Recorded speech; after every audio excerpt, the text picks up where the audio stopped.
Hello everyone, నేను మంజుల from simply మంజుల. ఈ week voting analysis ఎలా ఉందో క్విక్గా ఒకసారి చూసేద్దాం.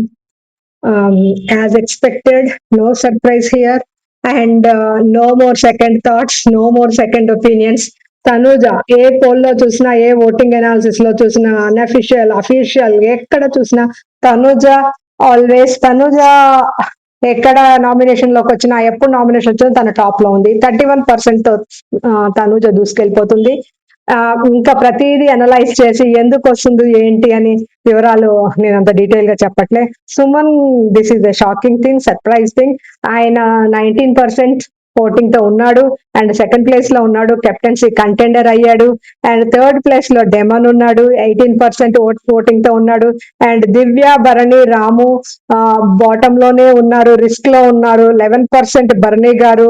అండ్ ఈ ఈ లైక్ తనకి కొంచెం డేంజర్ జోన్ లో ఉన్నాను అనిపిస్తుంది అనుకుంటా. అందుకనే ఎవరెవరికైతే పవర్స్ వచ్చాయో, వైల్డ్ కార్డ్స్ కొత్తగా వచ్చిన వాళ్ళతో వెళ్ళి డిస్కషన్స్ చేయటం, కొంచెము డైరెక్ట్ గా ఇండైరెక్ట్ గా వాళ్ళని అడగటం, తన్ని సేవ్ చేయటానికి, ఇదంతా చూస్తుంటే భరణి గారి కుటుంబం నుంచి ఎవరన్నా పోతారేమో అనుకుంటే భరణి గారి పెద్ద కూతురు బాగుంది, చిన్న కూతురు ఆల్మోస్ట్ సేవ్ అయిద్దేమో అనిపిస్తుంది. ఎందుకంటే మాధురి గారికి టగ్ ఆఫ్ వార్ లో ఐ థింక్ దివ్య ఈక్వల్ గా సమవుజ్జిగా ఉంటుందేమో. శ్రీజ వెళ్ళిపోయింది కదా, అట్లీస్ట్ దివ్యానన్నా పెట్టాలి, లేకపోతే అందరు చేతులు కట్టుకొని మేడం మేడం అని అలా అయిపోతారా? తనూజ యూనో ఆయేషా ఉంది, బట్ తనూజ అంత స్ట్రాంగ్ గా లేదు, వాయిస్ ఓకల్లో లేదు. తను కొంచెం గట్టిగా మాట్లాడే తనే వెళ్ళి లోపలికి వెళ్ళి ఏడ్చేస్తుంది. అమ్మాయి మెంటాలిటీ కొంచెం సెన్సిటివ్ మెంటాలిటీ అనిపిస్తుంది. సో అండ్ తనుజకి మాత్రం హ్యూజ్ ఫ్యాన్స్ ఉన్నారు, ఫ్యాన్ బేస్ మాత్రం చాలా స్ట్రాంగ్ గా ఉంది. అమ్మాయికి క్వాలిటీస్ అలా ఉన్నాయి, ప్లే అలా ఉంది, యాటిట్యూడ్ అలా ఉంది, బిహేవియర్ అలా ఉంది, కొన్ని మైనర్ థింగ్స్ ఉన్నాయి. She definitely you know winning qualities బాగా ఉన్న క్యాండిడేట్ లాగా ఉంది. సో ఇమాన్యుయల్ లాంటి వాళ్ళకి, సంజన లాంటి వాళ్ళకి రిస్క్ ఉంది ఆ విషయంలో. అండ్ మిగతా వైల్డ్ కార్డ్ లోంచి ఎవరు ముందుకు వెళ్తారో ఏంటో ఇప్పుడే మనం గెస్ట్ చేయలేము. దానికి ఏ ట్విస్ట్ టర్న్స్ ఉంటాయి, గేమ్ ఏ రోజున ఏ మలుపు తిరిగి ఎవరు అమాంతం పైకి వెళ్ళిపోతారో మనం ఈ టైంలో ఇంకా అనలైజ్ చేయలేము. బికాజ్ ఆల్రెడీ ఎవరుంటారో టాప్ లో చేయొచ్చు, కానీ వాళ్ళతో పాటు ఎవరు జాయిన్ అవుతారో అన్నది కొంచెం యూనో కష్టమైన పనే. నా వరకు అయితే ఇంకా నేను అంతవరకు వెళ్ళలేదు.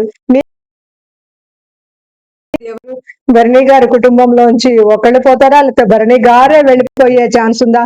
ప్లీజ్ మీ ఫేవరెట్ కంటెస్టెంట్స్ కి ఓట్లు వేయటం మర్చిపోకండి, రిస్క్ తీసుకోకండి, ఒక గ్రాంటెడ్ గా తీసుకోకండి. ఎందుకంటే ఇది చూస్తుంటే గనక ఇప్పుడు కండిషన్స్ అంత ఫేవరబుల్ గా లేవు.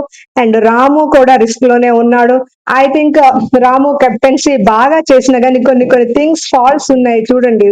ఆయన ఇన్ఫ్లుయెన్స్ అయిపోవటం అలాంటి పాయింట్స్ అంతగా కన్విన్సింగ్ అనిపించలేదు. రాము వే ఆఫ్ యునో అది కరెక్ట్ గా ప్రొజెక్ట్ అవ్వట్లేదు, తను కన్విన్స్ చేయలేకపోతున్నాడు. అంత కరాఖండిగా మాట్లాడటం కూడా ఆడియన్స్ తీసుకోలేరేమో అనిపిస్తుంది రాములో.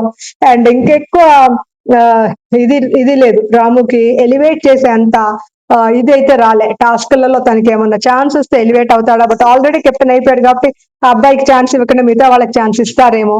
సో అది తనకి ఈ వీక్ తను ప్రూవ్ చేసుకునే అంత ఛాన్స్ రాకపోవచ్చు. Divya most probably save అవుతుండొచ్చు.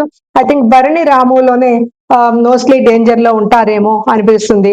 Demon, Tanuja, Suman obviously they have మంచి ఓటింగ్ ఉంది, they have good voting I mean to say.